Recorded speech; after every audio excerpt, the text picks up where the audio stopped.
চিরস্থায়ী নয়। দুঃখের সময় যদি আপন মানুষদের ভাষা বদলে যায় তাহলে হতাশ হয়ো না।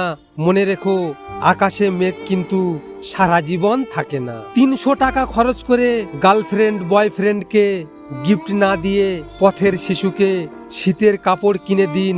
পৃথিবীর সেরা হাসিটা আপনি নিজেই দেখতে পাবেন। মোমবাতির মধ্যে থাকা সুতোটা মোমবাতিকে বলে, জ্বলিত আমি, তাহলে তুমি কাঁদো কেন?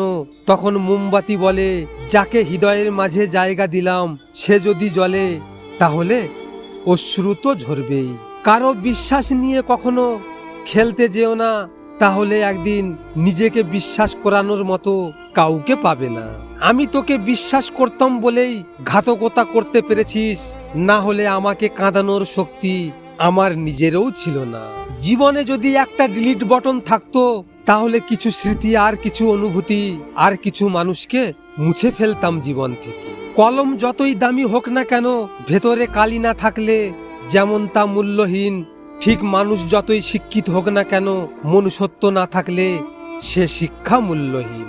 জীবনের সবচেয়ে বড় বন্ধু হলো আয়না। তুমি হাসলে সেও হাসবে, তুমি কাঁদলে সেও কাঁদবে, কিন্তু তুমি আঘাত করলে সে আঘাত করবে না, বরং সে নিজেই ভেঙে যাবে। সে আমার খোঁজ নেয় না ইচ্ছে করে, আর আমি তো খোঁজ নিতে পারি না অধিকার নেই বলে।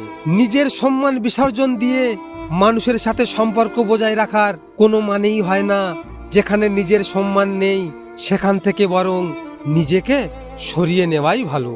তোর প্রতি আমার কোনো অধিকার নেই সেটা আমি বুঝতে পারিনি, পদে পদে বুঝিয়ে দেওয়ার জন্য ধন্যবাদ।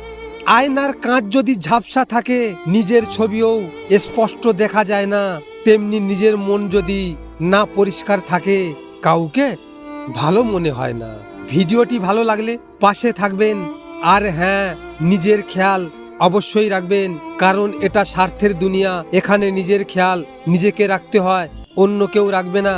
দেখা হচ্ছে পরের ভিডিওতে। ভালো থাকবেন, সুস্থ থাকবেন।